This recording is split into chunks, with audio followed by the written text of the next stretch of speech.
You're listening to audio from the Decidedly podcast. For more information, find us on Instagram at Decidedly Podcast.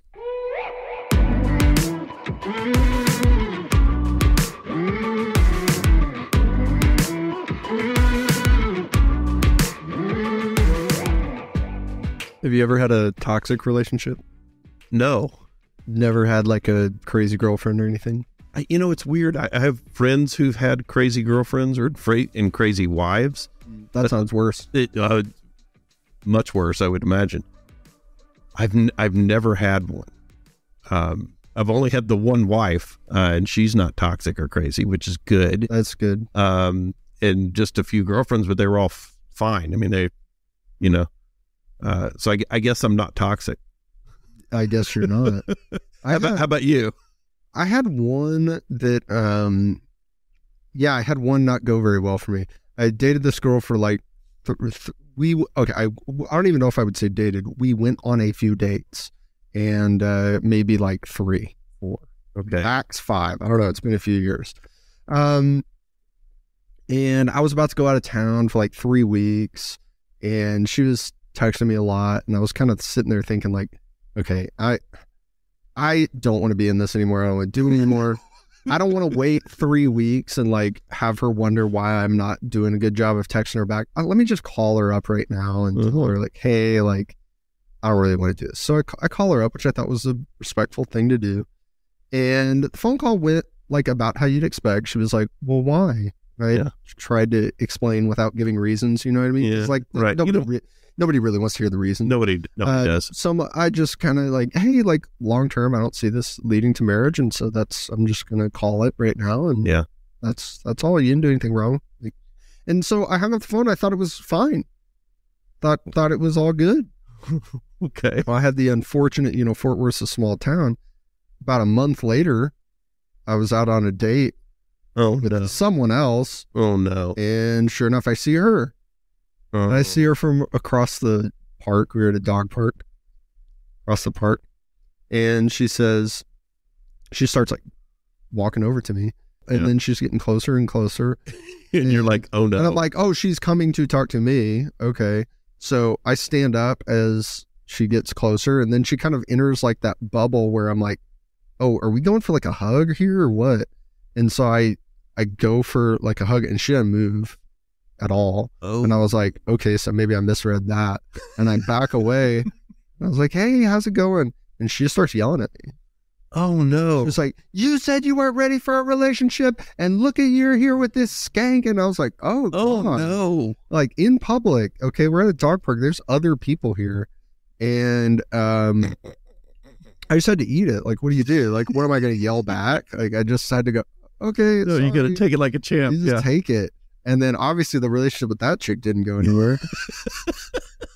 That was so. Now that happened twice more. Oh no! I ran into her in public. She got her vengeance on you. Yeah, I could not avoid this chick. Oh, kept running into her. You dodged and the bullet. She would yell and scream and dodged throw a the fit. bullet. Imagine if that had been like a real relationship. Well, yeah. Imagine if that was like a 2-year-long thing. Yeah. Oh man, I'd be on a Carrie Underwood song by now. Speaking of toxic relationships, our guest today is an expert. Gloria Zhang is a registered psychotherapist and coach for high achievers based in Toronto, Canada. When Gloria was 9 months old, her parents made the incredibly hard decision to send her to China to live with her grandparents. Later, she returned to her parents at age 3. This early childhood adoption trauma began Gloria's attachment and inner child wounds. From age 3 to 10, she developed severe OCD, eating problems, insomnia, anxiety, depression, and a crippling need to people please. Luckily for Gloria, her first love was a psychology book. She's been on her therapy journey since. She was a preteen and immersed herself in the world of inner child healing, self-love, and proper nutrition. Inspired by her early childhood trauma, she became a registered psychotherapist and dating and relationship coach. Nearly a decade later, the work is still her life's passion, and you would hardly tell she's been through it. She helps high achievers break down decades of toxic patterns, find healthy relationships, and manifest their ambitions to their fullest potential. She has her master's in counseling psychotherapy and hosts the very successful Inner Child podcast. We talked about some wonderful topics, and really, you know, I started this thinking, what can toxic relationships help me as a business owner? And I was pleasantly surprised by how valuable this content is, even as a leader in my own business. We talked about tackling a root cause approach to solving your problems versus covering symptoms with a Band-Aid, the timeline exercise of documenting childhood experiences, recognizing your past so you can intentionally make decisions not based off of your trauma, and how toxic relationship patterns in romantic and familial life can bleed over into your business. Stick around, learn something, find out if you're toxic. I'm Sanger Smith. As always, I'm with my dad, Sean Smith, and this is Decidedly.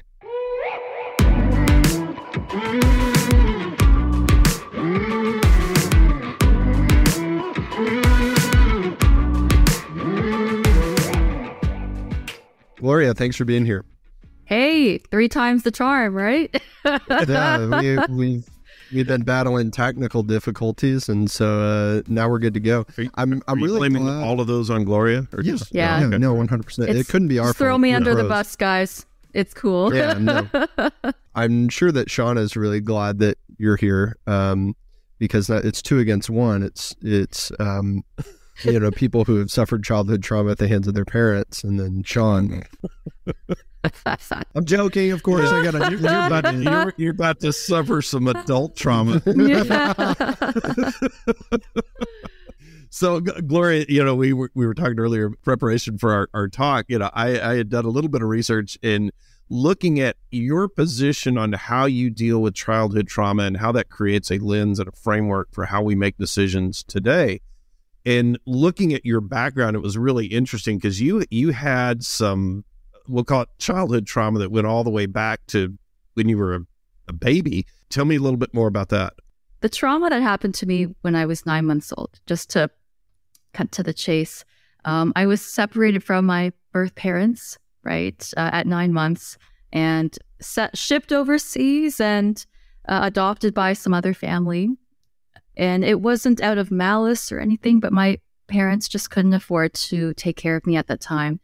And then when I was 3 years old, I fell asleep, was put on a plane, shipped back here to Canada, and basically handed back to my parents, who I didn't even recognize anymore.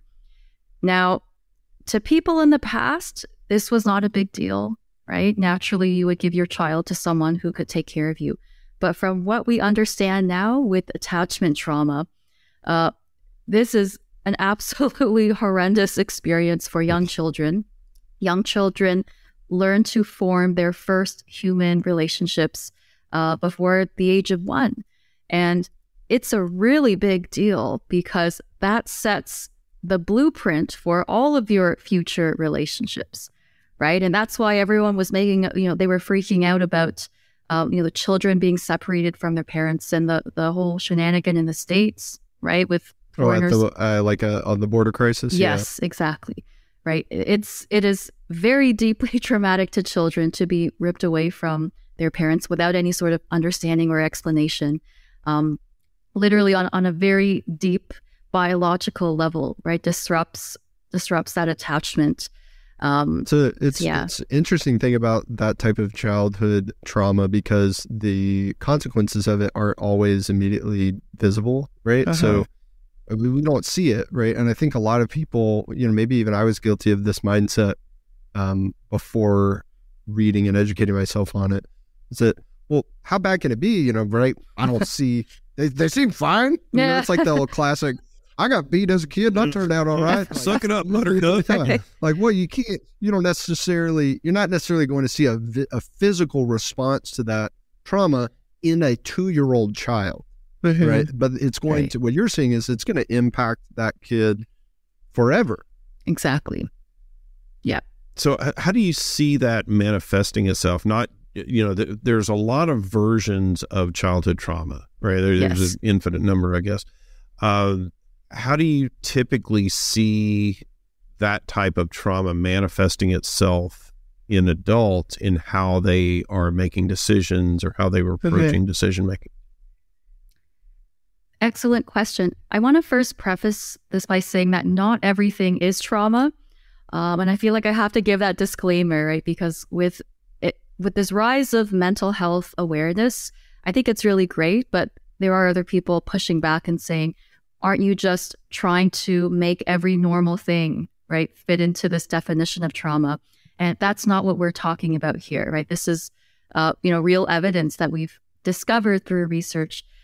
Trauma, by definition, involves the disruption of the nervous system, right? And when a person experiences something in their life, that really gives them a hard time regulating and finding a sense of safety afterwards, right? This is not just going to Starbucks and they get your name wrong and now you're traumatized, right? Like that we're talking about something that's actually real. It shows up in relationships 100%, right? And it shows up in your business, in the way that you approach clients and the way that you bring chaos into your business structure, into your team. It shows up in everywhere, is essentially what I'm saying. And a person can be very high functioning in certain aspects of their lives. But if you have, attachment trauma from the parents in your life when you were really young, that's going to show up in all of your relationships. How can it not?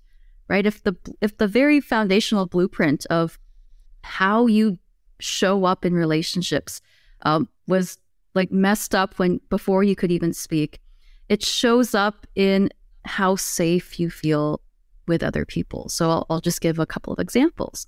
You find that some people just turn Jekyll and Hyde when it comes to dating relationships, right? They seem so calm in their day-to-day life, and they turn into this absolute, deranged monster when they're dating someone or in a relationship, right? Why does that happen? It's because they're being triggered by an intimate relationship that very closely resembles the same dynamics as the same that they had when they were with their mother and father, right? You look at client relationships, right? People who are afraid to show up in their businesses, right? They're afraid of being seen. They're shrinking back and censoring their message and people pleasing other clients. Why is that? Because that is coming from an original wounding that started long, long before you became an adult and started your business, right? So TLDR, it shows up everywhere. That's internet speak for too long didn't read. Right. Had to fill Sean in and you wouldn't know that. That's a Reddit lingo right there. Exposed myself as a Redditor. Yeah, man, both of us did. So you were young. You obviously were unaware even when at the time when you did get sent back to or I guess I can't say back to China. You weren't born in China, but sent to China. And then so young that, I think most people who are not as well read or educated on this topic would say, 3 years old, how can anything go wrong? When did you realize that you had issues stemming from this moment? Because I would imagine that it wasn't at age 3 that you were conscious of this, right? Was it 15? Was it later in life? Was it adulthood? I didn't realize this until I was older, that the level of paranoid anxiety I had as a child wasn't normal, right? So I think I did experience that at a young age, but I was so little that I didn't have the paradigms and the language to explain, what I was feeling at the time. But where it really showed up, right? I was a, high achiever in school. Like I did well in with my grades and everything. That was fine. But how I talked about the monsters, right, that we become in relationships, that was me. Right? I was, very quiet and put together at jobs and at school, and that was part of the mask that I created. But I was this crazy ass girlfriend when it came to my I just became a different person, right? I was so obsessed with, sometimes breaking into their social media accounts and just so hysterically paranoid, right, about them leaving me. Even in situations where there was absolutely no evidence, right, that they were cheating or anything. But yet in my head, I had this relentless narrative that every single person I was with was going to leave me or abandon me. And it took going into this line of work for me to make that connection that maybe what happened to me at 9 months old wasn't just a blurry memory in the past, right? Maybe that actually had a much deeper, significant impact on me than I thought. So, yeah. So when you started to realize that, how easy was it for you to make that connection? Was it an aha moment? Was it a lot of deep work that caused you to arrive at that conclusion, or was it somewhere in between? It took a long time to find the right way to go about it. I have a lot of thoughts on modern day mental health, but essentially what I was noticing was that things like cognitive behavioral therapy, like that's very popular in this day and age, it wasn't getting to the root of what was actually causing this chain of behavior. It was sort of addressing these superficial symptoms, right? Like, oh, you're just anxious, or oh, you just have obsessive thoughts. But it didn't get to the heart of what was driving this. And that's when I really discovered inner child work. Okay. So are you saying that a lot of the work you saw initially was dealing with targeting issues and saying, well, this is anxiety? Yes. Without going back and saying, well, why is this person anxious? Why is this person anxious in the first place? And you found that this, in your psychotherapy work, going all the way back to childhood, was instructive in determining that? Exactly. Okay. It's like a doctor giving you Robitussin for your cough, right? But maybe the reason why you have that cough is that you have a parasitic infection or something, right? There's always a root cause to the symptoms, and it's the cause that creates the symptoms, not the other way around. And finding the root cause necessarily is more difficult than identifying the symptoms, right? The symptom is a minimal amount of training required to be able to notice what anxiety is or what a persistent cough is, right? But to find, identify, and then solve for the root causes is so much more difficult, because the root causes are much more varied than the symptoms. And so whether that's physical health or mental health, I think it's obvious that the responses that we get to treat the root symptoms are going to be less helpful than the responses to the symptoms. And I've experienced that in my own life, where I have got problems, whether it's anxiety or anger, general controlling my emotions as a kid. The advice I got was all about the symptoms. It was there was never any exploration of the root cause. I had to kind of do that on my own.